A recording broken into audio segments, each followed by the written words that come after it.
following. Oh, there it is. We're live. We're live. We're Oh live. my God, I see us.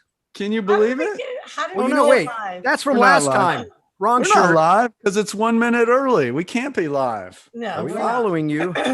You know what I do like is I actually prefer Kiss Alive 1 opposed to Kiss Alive 2. even I'm though all Kiss with you. That record changed my life. That was my first rock concert ever. Was Kiss 1977 at the Forum with Cheap Trick. Wow. That sounds Cheap amazing. Trick. You know, our songwriter for the intro, Mike Watt, he is very raw on what him and D Boone grew up with and learned how to play. And he said Kiss Alive 1, all the John Fogerty stuff, and Blue Oyster Cult. Those are the three bands, and him and D Boone could actually hear what the bass and the guitar player did. And they never try to replicate Zeppelin or Sabbath. And they Blue Oyster Cult, We're Kiss going. You Live, guys. Kiss We're live. Alive Okay. 1. When is it going to go live so I can Is that actually wild? see this thing? Right now, bro. Ron, There Oh, it it's is. popping. Come on. I like We're that live. story, We're live. Perk. Wait. We're Isn't that live, great? everybody. Sorry This is the for- pre. Welcome This to the show that How did we Oh, get no, live? wait. That's from We're not last live. time. Wrong shirt. Oh no, Dave, you didn't put the new intro in. It's the old intro.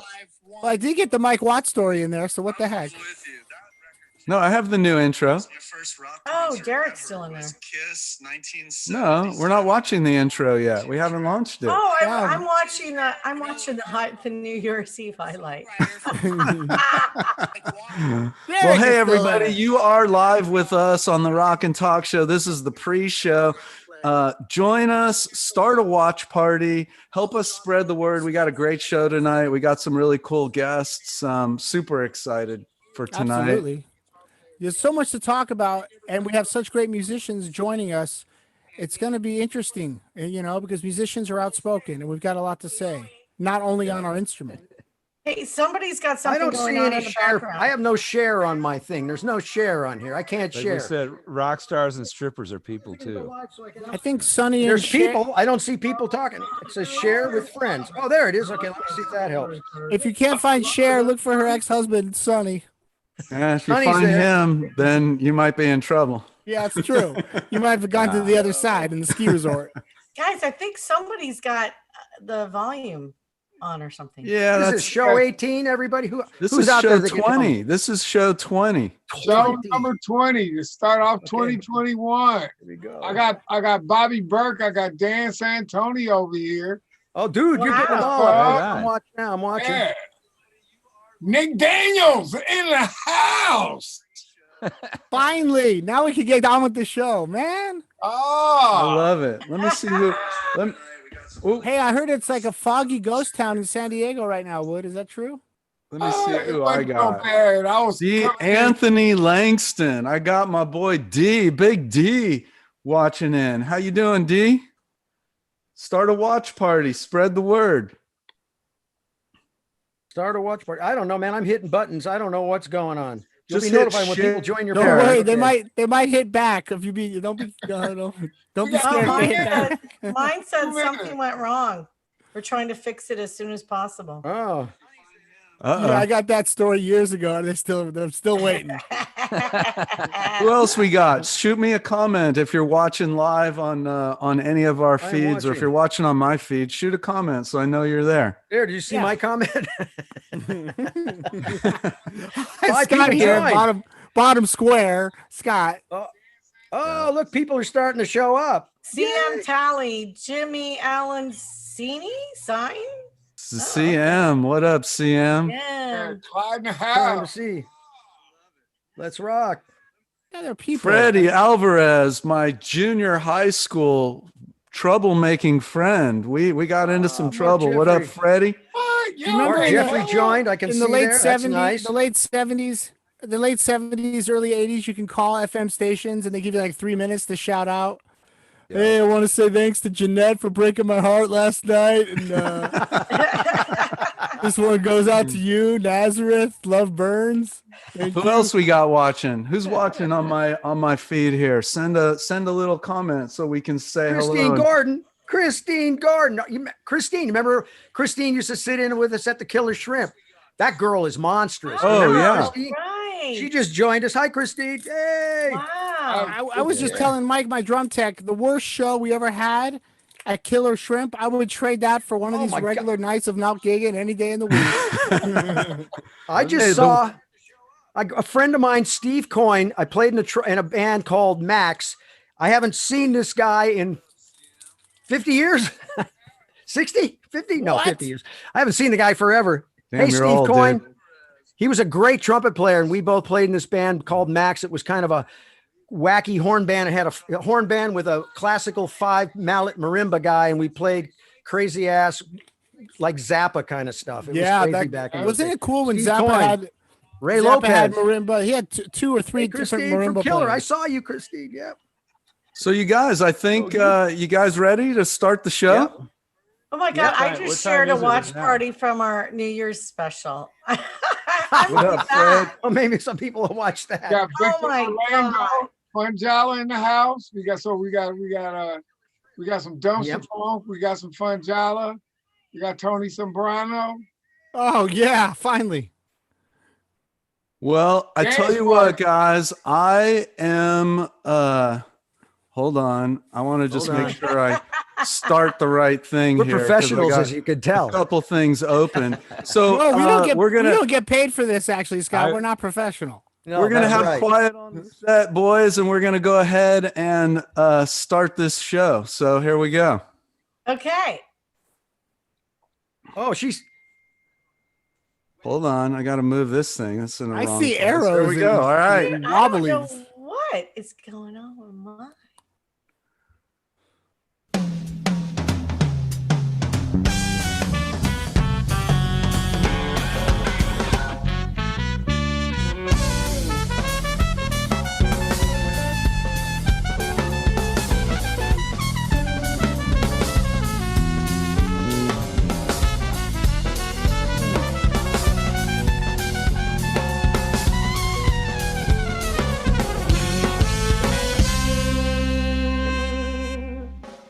And welcome to the Rock and Talk Show, the first one of 2021.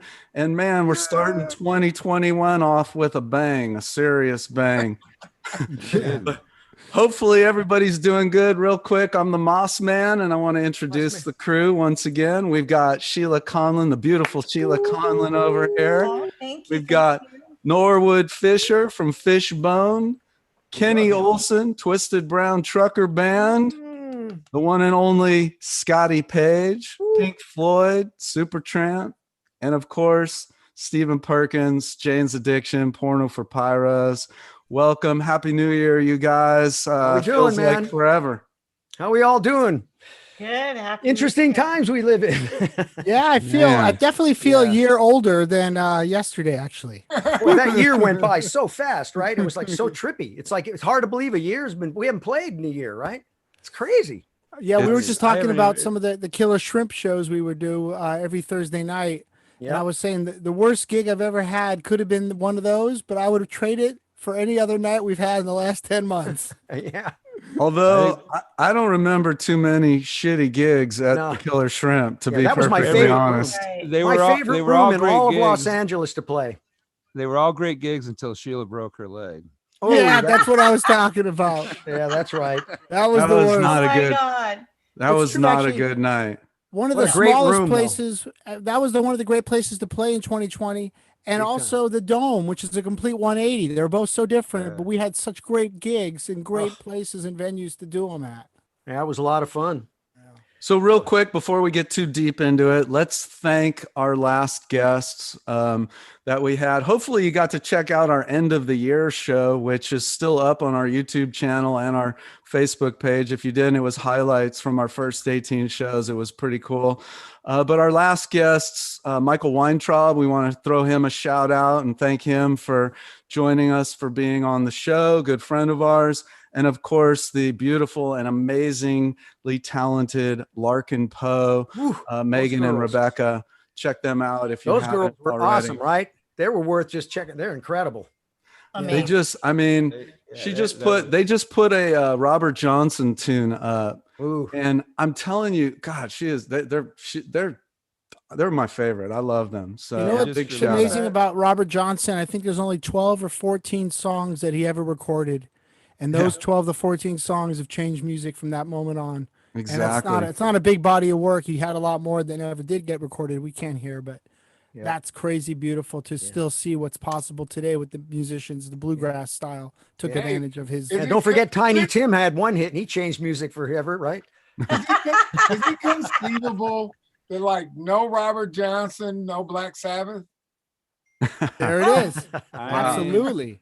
Like it's a direct like I don't even know if relationship there, we would right? even get, who knows, Little Richard Yeah, and you take Robert and, Johnson out of the Elvis, who equation. knows? You take him out of the equation. That's not a good idea. I mean, Yeah, let's for all we go. know, at that point, the Teletubbies could have been the biggest band. Wow, man, I'm looking at our look. Everybody's joining in. I can't believe it. Tony McShear, I love you, Tony McShear. How you doing, buddy? Me and him, we made stuff Wait. for years. We had Hit Tune together. We had a lot of stuff. Hi, Tony boy. I haven't seen you on Steve Schiff. too, man. Johnny Crazy. Deem, I got a homie from Reggae on the River That's crazy. joining us Steve right Schiff. now. It's been a long time, my brother. How are you? Man, well, and I know why you're joining tonight, because we got a special sort of Reggae on the River kind of vibe going tonight, Yeah. for sure. But what else? What anybody do anything for New Year's besides, our show? Well, I walked from the kitchen to the living room. It was great, man. Well, But I got to live it twice with an 11-year-old. We saw the New York ball drop and we danced. And then for the first time, he stayed up to midnight and really appreciated the West Coast turning over a decade. And, he is 11 years old. So a decade, I partied with that kid so hard. We were so happy to put it to bed. But I got this, we stayed up till 12:30 dancing, we put on good music. And we danced together with my kid. I mean, imagine, I'm 53. I felt like I was a young kid again because I'm living with him and through his eyes. You That's are a young right. kid. You're only 53. Come on, Right. dude. So Child. that sounds familiar to I had my brother here and his 15-year-old daughter, and we ended up going to my neighbor's house, and they have a disco ball and a bar. And so we had our masks on, but we sang karaoke and danced. It was crazy. I was like, this is so bizarre. I think we were the youngest ones in the room, though. Yeah, you but can remember Studio 54, the real one. and a Well, good year I celebrating have- Yvonne. I did a live stream with Beebs after being completely debilitated Ooh. for more than a week. It was the first day that I could actually like eat real food and get up and play some bass. Glad you're feeling better. Yeah, man. buddy. Yeah. We You were guys, worried about I have a you, shout out. One of my favorite high school teachers Hmm. just logged on. Oh, man. Francine Venice, Miss Venice. Wow. Legendary. You were and still are my favorite teacher of all time. Thank you for joining us. Wow, that's crazy. Oh That's my love it. God. No, it's so fun. That's the interesting part about social media. All these people you haven't seen in a zillion years. I all was of a sudden such a come out. troublemaker. I'm surprised she would even want to tune into me, but See whatever. She's checking up on you. Yeah, what are you doing? What are you It doing might- with your life? What are you doing with your life? It kid? might have been a side bet in there or something too, though. Yeah. Gotta check in. You know what's great is when you have that favorite teacher that changes your direction in life and gets you interested in school again or its topic Oh, or yeah. subject. We all have a favorite teacher, It's one or a- two. That's cool. It's so important.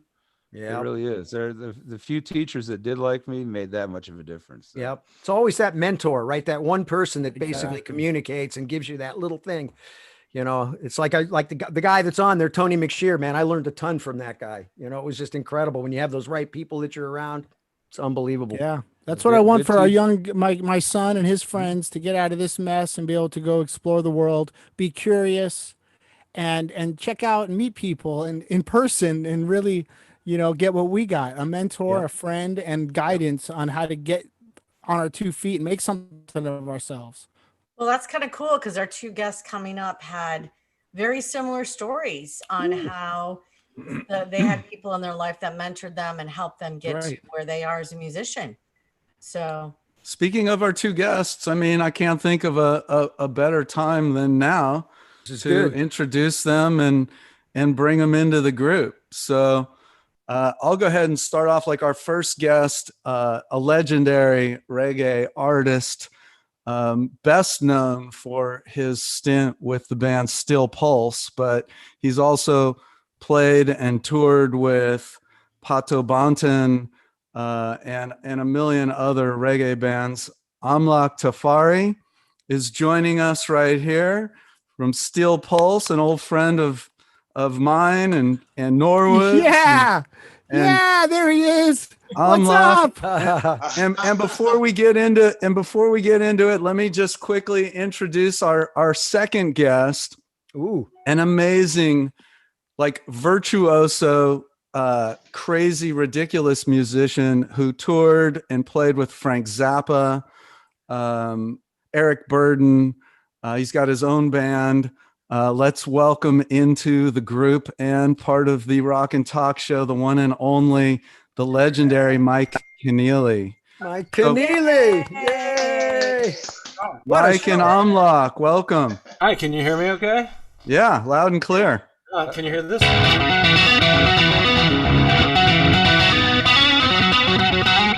That sounds good. Perfect. That's amazing. That's Fire! How you guys doing? Good. Great. How you guys doing? What about you, Amlak? I haven't heard your voice. Let's make sure we can hear you good. Yeah, I can't see Am I on. hearable? Keep Turn it talking. up. Turn it up. Turn it up. Yeah. Turn it up a little. You're a little low. Your up. vocals are a little low. Absolutely. He's not on my I'm not screen gonna yet. get this. Let's get you loud and clear. You got to I'm get gonna loud. listen. Yeah, so he's not popping up on the screen. Oh yeah. You can see So- we're a professional thing. We have this all down, right? You know what I mean? Can you hear me now, guys? Loud Yeah. and clear. That's Yeah. great. All right, cool. I'm not going to give the same guitar intro that I just heard. You It need sounded something like this. Thank you. Awesome. That's really good. Definitely play along. Oh, I need to go get my tambourine. Damn. Ooh. And you play a mean one too. I've seen that. Right? Many times. That's how And we you met, guys- right? That's how we met. It's No, all that hurt. and sync You got too. our tambourine from Prince. Ooh. That's Really? right. Wow. You used to dance with Prince, right? I certainly did. Wow. You know, it's so funny when I met Sheila, it was at her son's, what was that? What was that event? Graduation, high school graduation. High school graduation. I was there with a great band, man, a bunch of incredible players. It was fantastic. And so we get up and she gets up and man, she's dancing. I'm going, who is that girl? That girl can wiggle. Next thing you know, it's Mom and she's up pounding on the tambourine. It was great. That was so funny. And then we work together, which is so strange because it was like a year later I Yeah. did that gig and that was that, right? And anything else from that gig that you want to share? Oh, no, we're not going to divulge anything more. No. Except that Kenny was supposed to be there because Kenny's known Jack. I know, since but I he was on the young. road. Yeah. So Amlak, let's go ahead, Stephen. I was going to say, Amlak, you're in London right now, correct? Actually, 2 hours away from London. I'm in Birmingham, right Oh, in the middle of right the on. country. So it's still England, right? But it's right Yeah. in the middle of the country. It's Some of known the- as the second city. Some of the greatest drummers of all time came out of Birmingham. John Bonham, Bev Bevan from ELO, Yeah. Bill Ward from Black Sabbath. So, Right. there's a lot of good Yeah. thunder coming out of thunder from down under Well, there. you Well, gotta welcome to the remember show, man. You look great. I The miss great Grizzly, one of the greatest drummers in the world, is the great Grizzly Steve Nisbet, drummer for Steel Pulse, one of the greatest Yeah. ever. Oh, yeah. You know, Yeah. And Mike, where are you right now? You down in Sandy? Yeah, exactly. A little bit east, but yep, just here, all locked up. Where are you? You're down in San Diego? Yeah, Right on. yeah. I've been here pretty much since 1970, except for I did an 8-year tour of duty in Los Angeles in the 90s. Yeah. But yeah. I love San Diego. I lived in Mission Beach back in the day, back in the Oh, right 80s. on. For a That's little beautiful. bit. I'm from Detroit, but I lived there for a little while. I loved it. San Diego. So I actually used to live in Cardiff. Cardiff Oh. by the sea. Yeah. I used to live in Cardiff. Yeah. My cousin was in Cardiff. That's one of the first places I used to go and hang out when I was like 16 years old because he had a place on the beach. It was great. That's Yeah. too cool. The place where I did most of my recording over the last couple of decades is in Leucadia, which is just a little Yep. bit south of Cardiff. You might Nice. actually know how to answer. Is it true? Because you being in San Diego this long and you playing with Frank. When I lived there, someone had told me that Captain Beefheart and Frank went to high school together at Mission Bay High. There is that Frank true? went to Mission. Frank went to Mission Bay, So did Captain but Beefheart and he didn't meet Beefheart until his folks moved up to Lancaster. and then Raquel Welch was the other one who supposedly went to high school with him. She, well, I didn't know they went at That the would've same been time. cool. but I Good know- choice. Good Yeah. choice. Good choice to go to high school with. Yeah. Yeah. That's a yearbook I don't throw away. You know what I mean? Yes, yeah. Keep that one by my side. My Most bed. people must be old because I know she's old, right? Yeah, She's still beautiful. Yeah. it's true. That is You know what's great is like what Scott was saying about playing the high school party or college. What you said was a college graduation or high school, graduation. high Yeah, school. you said you had great players with you, and Oh, it was and unbelievable. that's- That band was in incredible. Yeah, in Los Angeles, you're going to get quality guys that'll play parties. Same with, and of course in England and Birmingham and down in, down south, it's amazing that the pool is pretty deep of great musicians and we all swim together year after year. Yeah. And it's just a wonderful collection of people that are spreading happiness. And we might not agree with everybody that's dancing, but it doesn't matter. They're dancing, And I think that's the coolest thing about music. It brings people Can we together. get back to dancing? Yeah, man. Jerry Garcia said he's never seen a bigger crowd until he went to Woodstock. Most of those crowds are on a battlefield. Yeah. Right. And when you get 100,000 people together that aren't battling at a music concert. Right. Exactly. You If know? everybody's dancing, they all agree on that. Exactly. And I got a Music- chance to play with Amlak. He was so generous. I got to learn and be honored to play with Steel Pulse for a song. And it's all about feel. You can understand time signatures. You can understand, fast, slow, peaks and valleys and dynamics. But when you sit in with a reggae band, you start becoming aware of your feel. Right. Yeah. And you were so gracious to help me get into the family. And I knew the song and I knew the lyrics and I knew the tempo, but it's the family vibe, I mean, I mean, the pleasure was all ours. Trust me, the pleasure was all ours. It goes both ways. Believe you me, I was more than honored to have shared the stage. And yeah, trust me. I mean, since we're talking about that right now, why don't you tell a little bit about what that gig was? Because that was sort of a tribute for your drummer. And you had a whole bunch of drummers. But so talk about it, Amlak. And I got a little clip that I can show from that. Oh my God. Well, the Right gig, it was definitely in honor of the great Steve Grizzly Nesbitt, who had passed away. Right, Steve is actually my neighbor. Right, where I am right now, Grizzly's house is like less than 2 minutes walk. So we've been neighbors for like about 18 years, and we see him walking his dogs every day. We'd walk his dog. So it's like it's a great loss, not just for the band and the local community on the international stage. It's a great loss. And that gig was to celebrate Grizzly's life and to celebrate the music that Grizzly was very instrumental in creating, and that legacy that lives on, right? Not just for the band itself, but for all drummers all around the world. So to be able to have 10 top guys, sitting in on the songs, right, that Grizzly played, and we were doing this in Los Angeles. For us, it was, and for me in particular, it was an amazing treat because we had 2 drum kits set up, and I had to bounce from this drummer on this riser to jump onto the other drummer on the other riser, and so it was a wonderful occasion. Stepper filled in as well on the bass guitar. He's the original bassist for Steel Pulse, right? So he came, so it was great to see him as well. But it was just a wonderful gathering of musicians for Steel Pulse, for Grizzly, and for the drummers, and it was a great night for me. So look, I'm like, I love you, my brother. Oh man, I just want to hug you, son. I want to hug you. But like you came into a band, Still Pulse, that's one of the absolute most iconic, like Absolutely. impactful reggae bands. Like my band, we're not exactly a reggae band. dabbling in reggae is a part of what we do. And our reggae education begins somewhere in about 78, Black Radio Los Angeles playing Bob Marley late at night, you know? And I think I think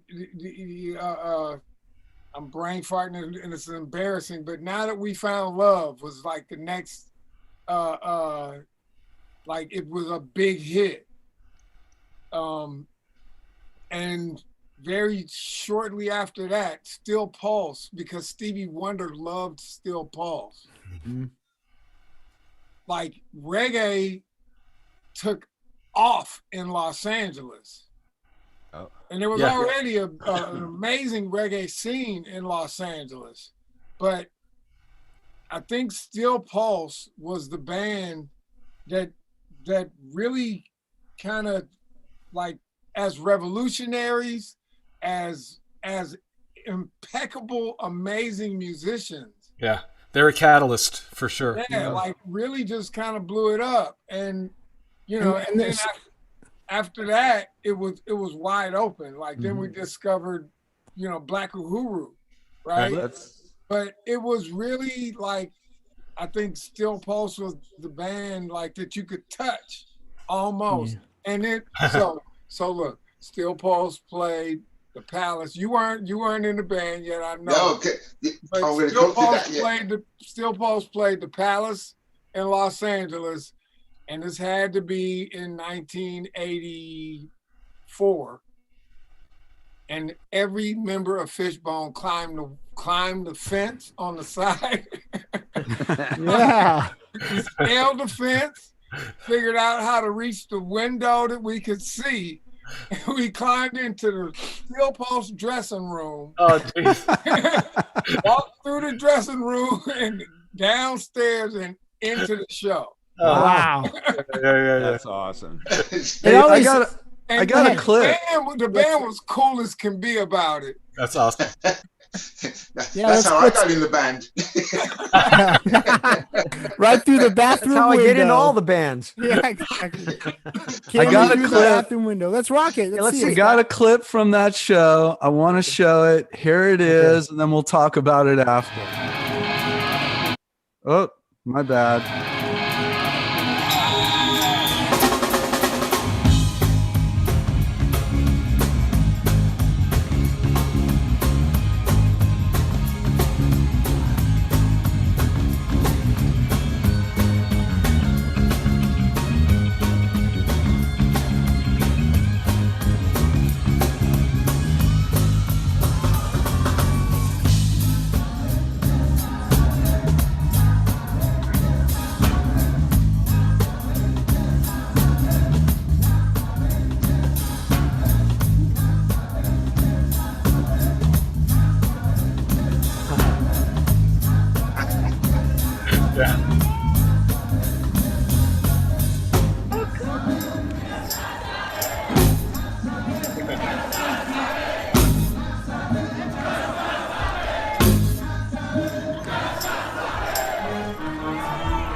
And there you have it. There you go. That was awesome. Perkins, you had your own private cameraman there. That was me.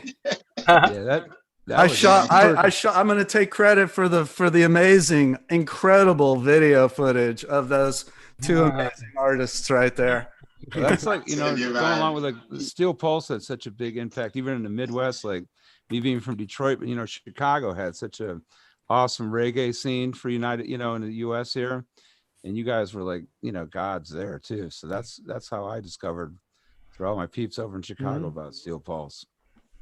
I mean, talking about Steel Pulse and history and legacy and stuff. I mean, David and Selwyn, they got like about 9 years on me, and I'm from Handsworth, where the band is from, and these are guys that I had, cutouts in my scrapbook of all my favorite reggae bands and stuff. You know what I mean? So I had cutouts of these guys, like Ku Klux Klan with a hood and all that kind of stuff.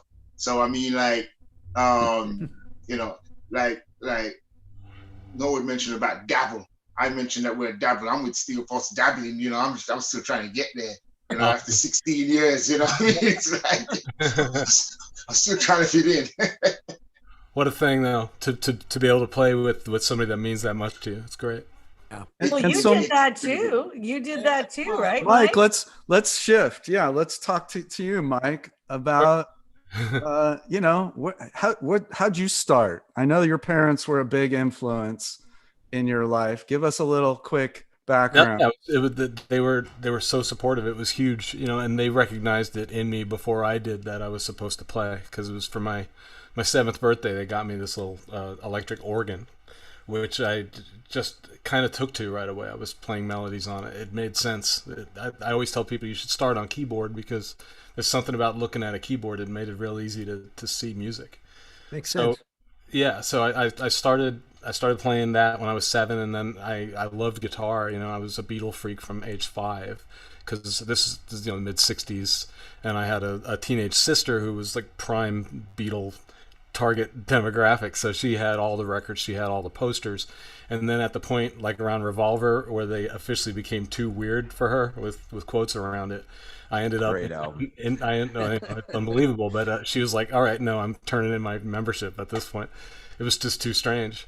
And then by Sgt. Pepper, she was totally off the train. So she just gave me all of her stuff, and I was completely obsessed with the Beatles to an annoying degree for a long time. And then I started hearing Zappa when I was like 9 years old, and a lot of, this is free-form FM radio, early 70s, and they would play all of Tarkus by Emerson, Lake and Palmer, so that they could go out in the parking lot and get high. And and all of that stuff just had a huge impact on me. Wow. You know what's great? The Beatles up to Rubber Soul, such great songwriting skills that if you wanted to learn how to write a song, those 4 or 5 records. I mean, after that, of course, after Revolver, there was playtime in the studio and experience. But prior to that, not only being a great live band that played Motown hits and whatever they could get their hands on, they were writing songs so interesting when you look at the hands, what they do on the guitar. And the harmonies. Really ridiculous songs, and an incredible, just like nonstop machine gun barrage of them, it's like just crazy. Those records are truly brilliant. Yeah, they're good. They'll make it like someday. George Martin, but even like Jeff. Think? I mean, well, they always, George Martin of the Beatles, but Jeff Emmerich too, who engineered. Oh, terrific sounds, beautiful sounds. And everybody, they're all cliches, but everybody's there for a reason, and none of it would work if any of them were different. Like morons, frankly, who put down Ringo's drumming, who just don't understand what he contributes to the sound of the Beatles. Right. Just the way he hits a drum, much less the sound that it makes and the specifics of his groove and all of that stuff. Have you seen the 5-minute teaser for the Peter Jackson movie, Get Back? I've probably 4 times in a row. Yeah, me too, at least at the minimum. But to see Ringo's, not only the personality and the sense of humor, the English sense of humor they bring to everything, but the way he approached with obviously playing a right-handed kit, leading with his left hand, no one can replicate that feel.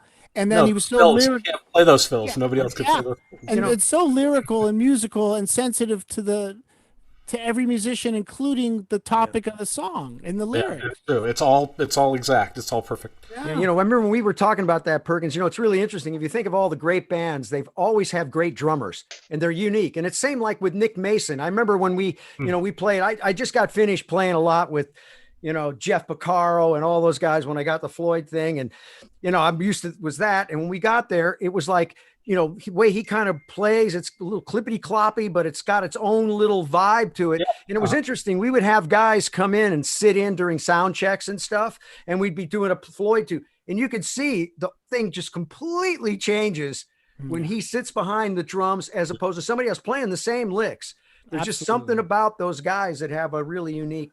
Absolutely. Well, you as know- soon as Nick Mason starts playing, that's when the lava lamp goes on. That's when Yeah. Exactly. Well, you know, the list of Zappa drummers is my Bible, Oh. but you know, also you think about what the even the early Police. Sting can write a great song, but without Stuart Copeland, where's the chaos, man? Where's the urgency? You know, so Sting could lay a song down, but you need Stuart to turn it up. Yeah, I mean, it's energy, but it's also sonics, right? Because if you look at the waveform of Stuart Copeland compared to the waveform of Ringo Starr, it's completely different, and all that stuff has an impact. And you know, with stuff like Nick Mason, or I get it with Phil Selway also from Radiohead, it's a feel. It's not just a sound, and music is a feel and not a collection of techniques. You know. Yeah, like I was saying, sitting in with Steel Pulse, I was so aware of what I felt like, not the part. Not the tempo, but what's it feel like to people that have been listening to reggae for the last 200 years? Right. What did I bring to it? You know. I did. Mike. I did a session with. Oh, sorry. Who was talking? No, Mike. I got a question, because you know, in my life, I've met a great many people that I grew up listening to and admired, but I never met Frank Zappa. So I'm wondering. So you said 9 years old, you began to hear Frank Zappa. Well, yeah. How did you connect, and what was that like once you did? Well, I mean, I think with most, you know, briefly, I thought I first like encountered Zappa when I was like 8, and it was visual. I saw his poster on a record shop wall, and he scared me, you know. and so I first, you know, my first sort of like coming to terms with Frank was as this really, you know, this visual thing, and then I saw the Mothers of Invention on the Dick Cavett show in 1971, and they played this, and this was the band with Flo and Eddie, with Ainsley Dunbar, who remains my favorite Zappa drummer, although I love so many. There's something about Ainsley's feel that just kills me. And they played the song Sofa, which is this beautiful waltz, and I was really surprised by the dichotomy between the way Frank looked to me in that poster, which was scary and kind of mean and menacing, and this beautiful music that the Mothers were playing, and they looked outrageous, you know, but what they were playing was beautiful. And then shortly after that, there was a kid across the street who said, "You have to hear this song. He said, you're weird, and I know that you need to hear this." And it was from Freak Out. And there was something about that was, again, a catalyzing moment. You know, I heard that song, and I needed to know everything about that sound, and I became obsessed with Zappa. And you know, then I heard "We're Only in It for the Money," which blew my mind when I was 10. That's a crazy record of this. It's almost like a Kendrick Lamar record would be now. It's a nonstop barrage of constantly changing textures. Everything segues into each other. Fierce social commentary, and the studio work and the musicianship is just top notch. You can't even come to terms with it, which is the same way I feel when I hear "To Pimp a Butterfly" is the way I felt when I heard "We're Only in It for the Money" when I was 10 years old. Wow. And then, you know, at that point it's just obsession piling upon obsession, because with Frank it's kind of like being into a deep fictional work in a way, because all the albums tie into each other conceptually. So if you pick up on a piece of storyline from one album, you might find a connection to it 5 albums later. Right. And that's what Frank referred to as the project/object, which was his entire body of work was meant to be viewed as one large body of work with themes that correlate throughout the whole thing. Wow. It's so bizarre, because this, like, I think of it as manifestation at an 8-year-old, 9-year-old, 10-year-old, and how you ended up working with him. Well, I mean, it was just crazy. Well, at a certain point, you know, because I kept playing and I was obsessed with his music, but it was beyond my reach technique-wise. But, you know, around about 13, 14, I started, like, being able to execute some of this stuff. And when I could, I would teach myself these songs that were really inspiring, and would be a song like The Black Page, which is just an an endless parade of different crazy rhythmic subdivisions played very quickly, and the mathematics of each one of these little phrases is very specific and very insane. And I got real deep into trying to decode that stuff without charts.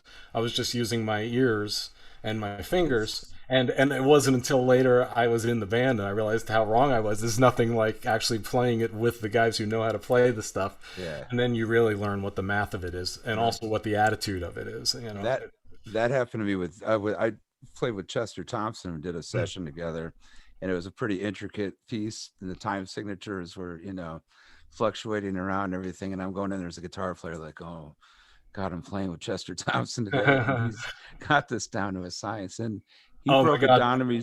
He broke it down to me so much easier. I made it way more harder in my head than I thought it was. And he was so great about sitting down with me and going, no, just kind of like this. I mean, he's the sweetest man. And he also has that gorgeous ability to nail all that stuff, cut all of that stuff while maintaining this insane, just the feel throughout that. He's amazing. Listen to the 74 Zappa band with George Duke and Napoleon Murphy Brock and Ruth Underwood and Tom Fowler and Frank, and the way Chester plays that stuff is just so beautiful. It feels it's not the word royalty, it's royal. He's like this royal drummer that makes it feel like there's red velvet and you've upclassed anything. That's beautiful. You step up, you know, he elevates you because it's so classically executed. It's like this texture and feathers and pillows, like punch. That's to me that's insightful, because when I think of the sound of that band, that 74 band, and just earlier that, which is the Roxy and Elsewhere band, which is that December 1973, there's a box of those Roxy shows called the Roxy Performances, which I think is the single best, you know, Frank thing in some ways. That was the band at a peak. And I always think of that as like this purple velvet sound. I realize that Chester has a lot to do with that. Absolutely, man. There we go. And the velvet. Right. Well, let's have tea and talk about fabric and music. Well, you talk about definitely fabric and music, but I think we should hear Amlak's story, because he had someone who supported him big time when he was little. Which was his mother. And what you did, because you started playing the guitar and it wasn't later on until you went into playing bass. Yeah, that's right. Yeah, my first ever instrument was found in the back garden. I was telling you the other day, Sheila, right? And I'm from Handsworth, and back in the day when we were kids, it's not like now. You didn't find a Nintendo in the back garden or a PlayStation. You know, all those things keep you inside the house. You know, we went outside, we were creative and stuff. And I don't know where this guitar neck came from and this acoustic body. I have no idea, right? But I just found them in the back garden. I got a couple of nails and put the neck onto the body. I got some wire. I made a string, and I started making noise for a long time until my mother finally decided to buy me some strings, right? And then I was able to take the instrument into the house, because remember it came from the garden. So I cleaned it up and everything. She allowed me to take it in, and so I started like making noise. You know, there was no music school business, none of that, man. You just got it by ear and just keep going. And then the guys in the first band that I was in, they all went to another school, right? So one lunchtime decided to go and do my first gig with these guys. So I had to sneak out of school, right, and go to a church hall, right, just somewhere up in Handsworth, and do my first gig with the guys. And what had happened, my mom, she supported me so much, she decided she was going to buy me an electric guitar, but we couldn't afford a new one. We got a nice second-hand guitar, the princely sum of £27, which was money them time, right? And she had exhausted all her resources to get this guitar for me, to the point that when I went to do the gig with the guys, I had to get a chair, put my foot on the chair, because I couldn't afford a guitar strap, and just play away. That's my first gig. Wow. You know, and things just went from there and from there and from there, you know, right up to the point where it was Mike saying something about like being 10 years old and these guys are older, and it's not until you actually, I mean, I went through a lot of different bands in my career, gone all over the place, David, you know, I was with Pato Banton and blah, blah, blah, blah, blah, right? But being with Steel Pulse, right? Listening to the music from cutting out pictures in my scrapbook when I was 10 to being on the stage and playing with these guys, right? Yeah. These guys are in the top 5 in the history of the genre, right? And I remember being on stage one day and there's a song written by Selwyn Brown called Babylon Makes the Rules. And it was, I was there about 3 or 4 years in before David pulled that one into the repertoire for the night. And it was when I played that song, I said, man, I'm in Steel Pulse, man. And it's like, before then and since then, I have these moments every so often where I'm thinking like, I'm playing, I'm like, like, what? You know, it's like every now and then I'm just thinking like, boy, Wow. because it's hometown, homegrown, etc., etc., etc. You know what I mean? So that's a beautiful thing. And the nicest thing as well, I mean, my mom, who started me off, right? And I came out of church to be in a band, in a reggae band with Rasta people, which our folks are like, oh my gosh, where's he gonna go? What's gonna happen? But you know, my mom, she trusted in me, and fortunately, she's been able to come and see me play in a number of places around the world, and so that's been really, really cool. That's you know, awesome. She was there from the beginning. She's still very instrumental in a lot of the things that I do. Amlak, Music. we first met back at Reggae on the River, probably. Yes. I don't remember what year, but you know, for those that don't know, I was one of the key people that brought reggae to Reggae on the River to life and kept it going. And from my perspective, I've tried to tell people what it was like. And for those that have never been to Reggae on the River, I mean, Norwood, I know you played, and Amlak, you played countless times, but from an artist perspective, what was Reggae on the River like? Can you describe it? Wow. Reggae on the River was like, it was like, if I say it was the Mecca, if I say it was like, man, I don't even know. It was the event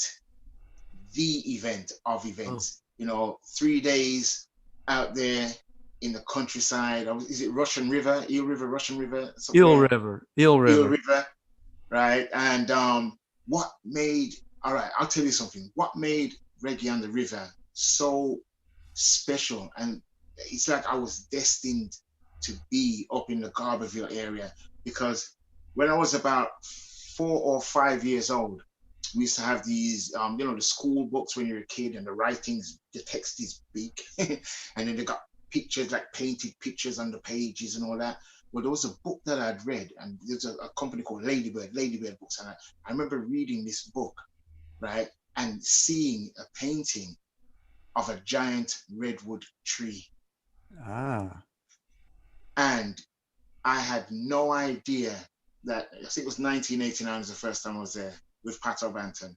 Yeah. I remember I'd fallen asleep in the van on the way going up to, you know, Garberville side, and I woke up and looked out the window and I saw giant redwoods that took me all the way back to when I was a kid, right? And I lived to see the day when I drove a van myself through that cutout in that big redwood. Yeah. You know what I mean? And so that was like, you know, from my childhood, seeing this image in a book and not remembering anything until I arrived there. That was just, it was so magical. And then the gig itself, arriving backstage, Reggae on the River, all I always remember somebody would always there going, welcome to Reggae on the River. Yeah, that's right. Here you go. Here you go. You got that little bag of tea. Yeah, exactly. Bag of tea. Yeah, man, I never forget that greeting, that welcome. And then, you know, my family's Jamaican background, to see all the different mix of people all the way up there in the bush, right? Enjoying reggae, the music that's normal for me. It's natural. It's, you know, I never had any imagination that I'd be traveling the world doing what I do in the basement or in the shed. We used to just play, and Reggae on the River was like just it. It was like the event, and not of the years. Like if you only ever went there once, that was the event in your lifetime. That was definitely the event. Yeah, straightforward. There's nothing else like it. Nothing else like it. Yeah. Boy, gigs back in the day, like those days when those were like the best times, all those kind of wacky gigs on the rivers or, in the sheds and things. I mean, that was just great. I mean, I just want to emphasize, like, from my point of view, I've been to a million festivals all over the place, and there was nothing like Reggae on the River. It was such a unique festival, so special. The vibe, the place, the atmosphere. We made it a point to make sure that every artist that played at Reggae on the River was, from a hospitality point of view, well taken care of, in the right frame of mind when they got to Humboldt County. I want one story, Reggae on the River. I always remember, right, one time, because what it is with Reggae on the River, for Pato Banton and the Reggae Revolution, right, there was a gig that we did there that was like our coming of age. It's like we'd been through everything we needed to go through, and Reggae on the River saluted us and said, "Welcome aboard. You have now made it. You are one of ours." And we felt like we were accepted in the United States because of a gig at Reggae on the River. And I'll never forget, there was a little old lady came up to me, right? I've been there about 5 years playing there. And a little old lady came up to me and she said, "Amlak, Tafari," as you guys say. I said Tafari, you guys said Tafari. "Amlak, Tafari." She pulled out a joint about this long, fatter than my thumb, right? And she said, "I've been waiting for 3 years to smoke this with you." That's awesome. That's awesome. Reggae on the River, only at Reggae. That was one of my relatives. Must have been. Yeah, I mean, those gigs, another one was always great. You guys probably did Bill Graham gigs. Yes. Bill Graham always took care of everybody really well, man. I used to love those gigs. Day, what is it on the green? Day on the Green. Day on the Green. Yeah. Oh, those were great. I mean, he knew how to take care of people really well. Mike, let's switch back to you, Mike. Talk about your current band, the Mike Keneally Band. We reverted to the name Mike Keneally and Beer for Dolphins, which is that's when I first met you. Actually, was Beer for Dolphins when you came through Humboldt County, like in the late '90s. Yeah, and we did something. Remember, we had the Zappa show on the K-Hum radio. I do remember. Yeah, I mean that's where I first met you, and yeah. I switched it to Mike Keneally Band for a while, but then we switched it back to Beer for Dolphins. It just felt it was time. But I mean, we're mostly a live band, which means we're just kind of a band in theory at the moment, because we're not gigging. It's like that's the band that is the main live sort of vehicle for my stuff when I play it live. Some albums I do with the band, and then I do other albums, with other groups of musicians or by myself or whatever. But when I think you asked me that question, Beer for Dolphins or my Keneally Band, it's these guys that I've known since the mid '90s. Brian Beller on bass, Joe Travers on drums, Rick Musalam on guitar, and Griff Peters often on guitar. Sometimes we play as a quartet, sometimes as a quintet. And Rick real well, and Rick is just a beautiful, soulful player, and they're all amazing players, wonderful. And Joe, I mean, you have such an amazing band. I mean, a funny story about Rick, just since we're talking about, I love Rick. Hello, Rick, if you're watching. You were a mentor to my son also, and and Rick, when they had one of their, they were the Spinal Tap of bass players. Like, they went through multiple bass players, steel-toed slippers, and literally like a week before one of their tours, one of their bass players spontaneously combusted. And Rick, like we talked Rick into going going on tour with us with steel-toed slippers as the bass player. Bass player. Well, he's a great bass player, man. He really has a gorgeous feel. He's a great player. The first gig was up at the Black Oak Ranch, which is Wavy Gravy's ranch, and it was a camping gig. And Rick had never gone camping before in his life. So it was a very fun, exciting trip. We had a great time. And I actually have a clip lined up too of your band. It's a short clip from the Baked Potato. Let's show it here. Yeah.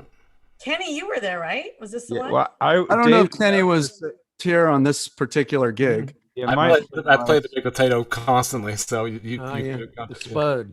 Well, here it is. Let's check it out.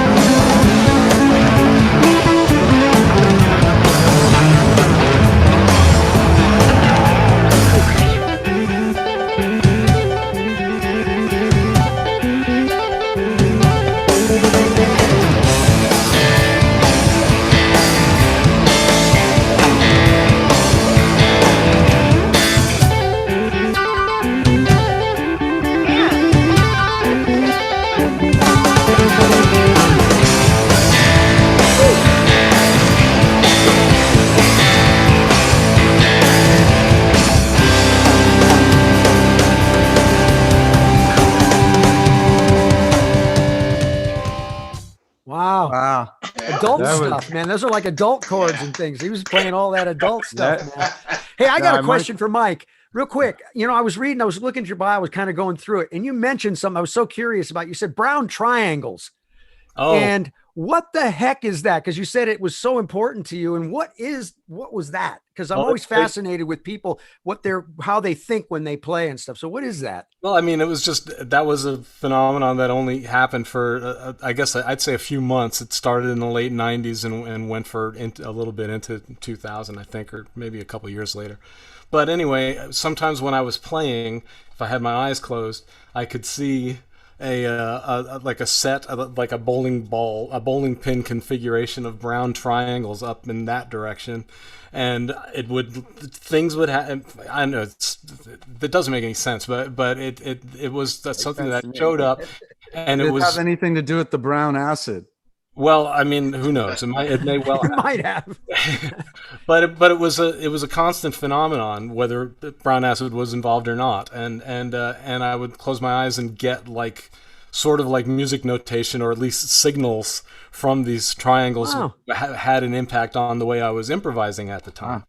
And there's an album called Dancing where we managed to record a specific, and I listen to it, and it's easy to think a couple of decades later that that's nonsense. But when I go back and listen to myself when I was in that state, whatever you want to call it, it made me play in a way that I never played any other time. So this was a visualized thing. You'd visualize and you would just see these triangles. And did it make you play a specific way, or what? Yeah, I mean, it was some arcane notation, some weird codex of madness that you can't make any logical sense out of, but that made sense at the time.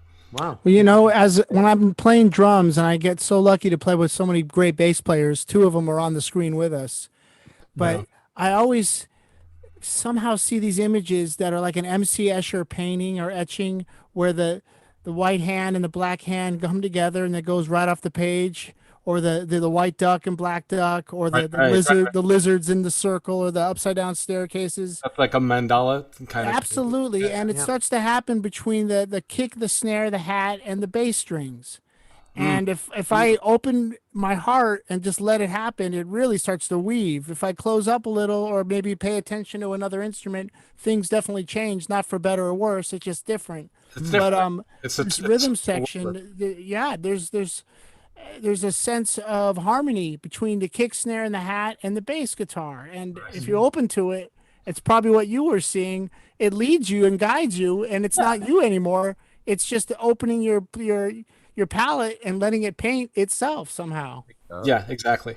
We're And tapping into the acknowledging that universe. something's happening and you're getting some kind of impact from it. Oh, it's this higher power universe thing, which Norwood. first, I mean, I was lucky. Dave brought me out to see you. Can't hear Mike, at Norwood. the Big Potato. I don't know. I guess it was very early part of the year, maybe the end of last year.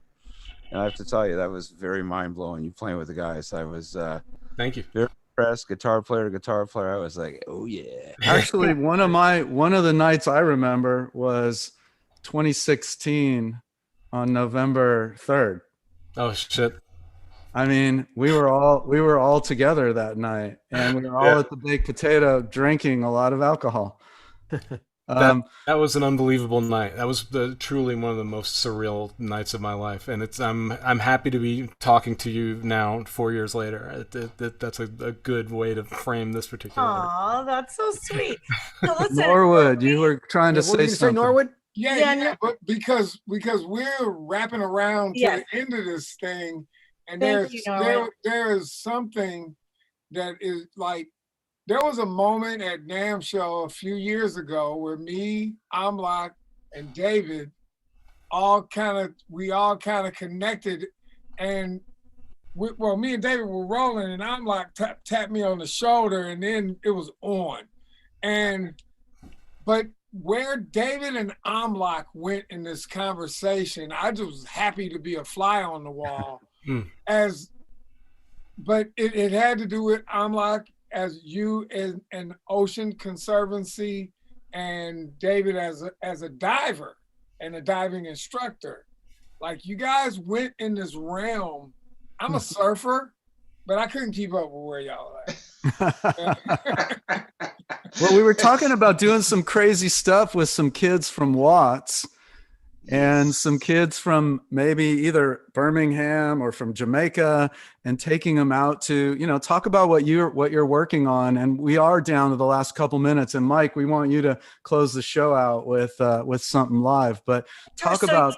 Right. And yeah, we want to hear from Amlak right now about EPIC at the environmental direction. Exactly. Yeah, And that's then right, Mike, so once Amlak, you do that, we do need to let Mike is going to promote one of his things too. So we'll finish up with Amlak and then move into Mike. Okay, well, in a nutshell, EPIC is environmental protection in the Caribbean. That's EPIC, right? I'm on the board of directors, and we're based in Florida. I'm on the Florida chapter. It's a conservation organization doing a lot of good stuff in the Caribbean. That's it in a nutshell. I'm going to send you all to epicislands.org if you want to know more, right? And I'm working on a project also with Professor Paul Sickle, right? And we have another project which is involving reggae music and the reefs. Paul Sickle is one of the top scientists in the world when it comes to reef ecosystems and coral, anything corals. But epicislands.org, check it out. Amlak, we need to pick that conversation up where we left it off. Like, what was that, 4 years ago or something like that? Yeah, we definitely, I'm glad I'm glad you mentioned it, because that is something we're going to pick that up. We're going to run with it. David, we're going to talk. We're going to run with it because I got some other ideas. And I have something for you too about the North Pole. Remember, we were talking about that. That's right. Yes, Sheila. Yeah. We have a conversation. Our conversations. Yes, and then also now for Mike, before Mike, you could come in and to close out the show, you wanted to talk about your Patreon page and where to find you, and that's really something that's important to you. Well, I'm really enjoying this thing. I'm looking at it. It's just a kind of a place where I can build an archive of my stuff over the course of a long period of time. I'm almost looking at it as like a box set that doesn't ever end. So I've been posting a lot of unreleased music there, and doing a lot of writing and a lot of video and live chats where I've been going through the multi-tracks of my old albums. So people who are really interested in the stuff that I've recorded, we're diving as deep as we can, and I'm like sharing my record collection and stuff. I can just geek out to the max, and everybody who's there is there because they're interested in what I'm doing, which is to me, for an artist, the most convincing thing about Patreon as a platform, as opposed to just trying to make some kind of noise on social media at large, where you're doing battle with all the noise of the world. This is a place where it's just, you know, the stuff that I want to do, and it's really enjoyable. So yeah. And you're quite a writer too. I mean, not a handwriting guy, man. You write serious, long blog posts and stuff about stuff. I was yeah, thanks for knowing that. Yeah, I mean, I was talking to you about this. That I've been blogging since 1994 online, but you know, we didn't know what to call it then. I was just writing shit, but I've been wanting to Patreon just like gives you a different kind of way to collect your stuff, and it's really cool. Yep, and then there's an album that's coming out this month. Last year I collaborated with this producer named Scott Shore, and we made an album called MFTJ, which we have a Bandcamp, and the second album is coming out this month, and that's called My Mom's Getting a Horse. And, love that. That title is so intriguing. And it's fun because what he does is he'll do rhythm tracks. He plays drums and bass. He'll send me the rhythm tracks. I'll just overdub whatever the hell here and send those tracks back to him, and then he recombines them and goes nuts with the mixing and the chopping and dicing of all this improvised stuff that I send him, and he turns it into hooks and motifs, and it's very interesting musically. So hopefully people will check that out. Great. Awesome. You got something for us? Yeah, I was thinking of. You can hear this, right? Yeah. Sounds great.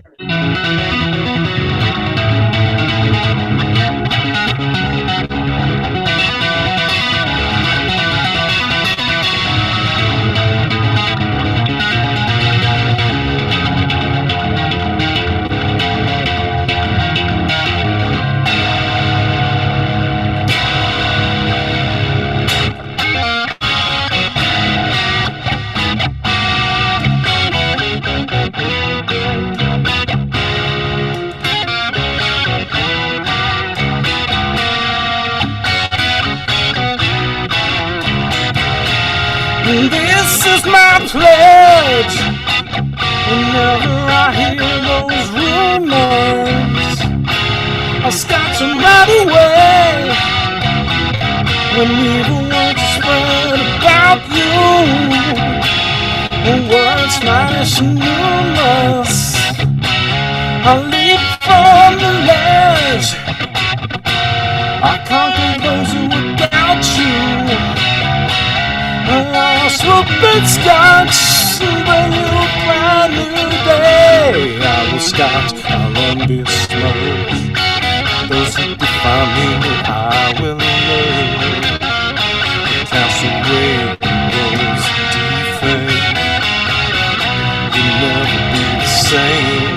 There's a joker ahead, he means to bring pain. I'll bring the force of the sun, and he's a small stain. I'll pack a wandering dogs who brim with pure hate. The dead to speak against you, and the dead there. I will scotch, revoke the bound. Slanderous lyrics that never had. Exhibiting such bias towards disdain. You'll never be the same.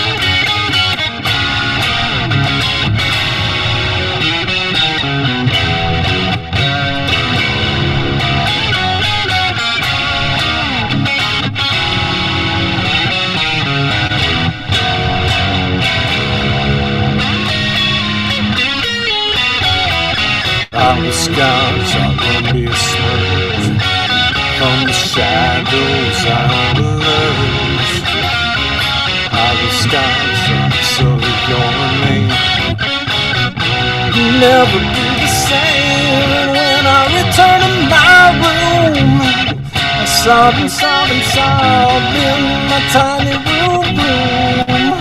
Who is there to protect me? Where is my shining light? And heat up pumpkin beans and sob till morning's light. I will scotch, I will restore those who define me. I'll implore to cast away words of defame. You'll never be the same. I'm a Scotch, I won't be smudged. Those that would define me, I will learn to cast away words that defame. You'll never be the same.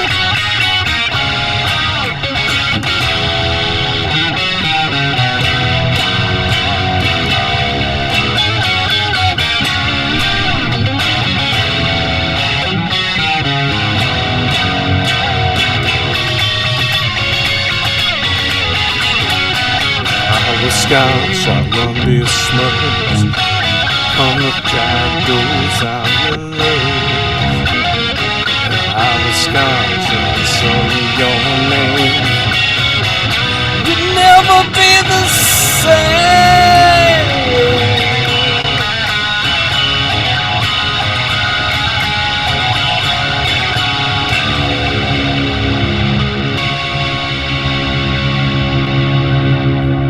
Yeah, Man, Mike, Mikey boy. one and Nice. only, the legendary. Now you're my cinnamon girl, man. So we are pretty much out of time, and we're gonna say real quick, Norwood, how huge in the early '90s when I was in a band with Dweezil Zappa and Amit Zappa. Reality of My Surroundings, we would just play over and over and over again that Fishbone record. Were you at that show Timeless. in it was in Pittsburgh, I think, at the Electric Factory, and Yeah. Fishbone played in one room and you guys played in another room. Yes, I'm pretty sure that I remember that. Went Yeah. over and talked to Ahmed and Dweezil for a long time, and we sat up and watched. There was a new bass player who learned that thing with That medley. Yeah. Yeah. The bass player had long hair, and That's the guy that was in that video with me. That's Brian Bell. Yeah. Okay. That's awesome. And Ritual de la Habitual, Stephen, that freaking album, Ritual de la Habitual, and Been Caught Stealing were just enormous records for us, man. So anyway, I'm honored to be here with you guys. Well, so you guys hang on. Dave's going to close out the show and thank our sponsors, but hang on a minute. Don't go away. You're killer too, Scott. First of all, thank you, Mike and Amlak. I love you guys. Thank We you all very love much. you. Yes, thank you very much for doing our show. Really, This show appreciate it. flew Thank you for by. the opportunity. Thank you for the opportunity. Thank you This so show much. flew by tonight. But don't forget to check us out. Follow us on our YouTube channel at The Rock and Talk Show, Instagram, Facebook. Follow us, share us to your friends. A big shout out to Randy Fuchs at IK Multimedia, supporting us and helping us, with our Lewitt microphones and our IK rigs and making that happen. We want to obviously thank our behind the scenes team, Eric Loy, Graham Cooper, Mark Armentano. We could not do this show without all of you guys. We love you. And to all of you guys, I mean, gosh, this is our first show of 2021. And it was a big success. So Amlak and Mike, don't A lot leave. better than last. Don't leave. We're gonna close the show out real quick, and we'll be right back.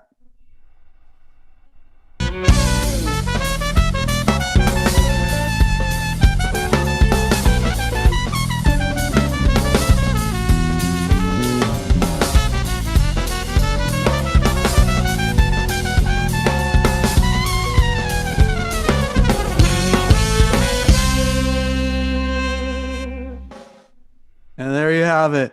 Until the next show, 2 weeks, join us, and we will see you next time. This is true. Thanks, you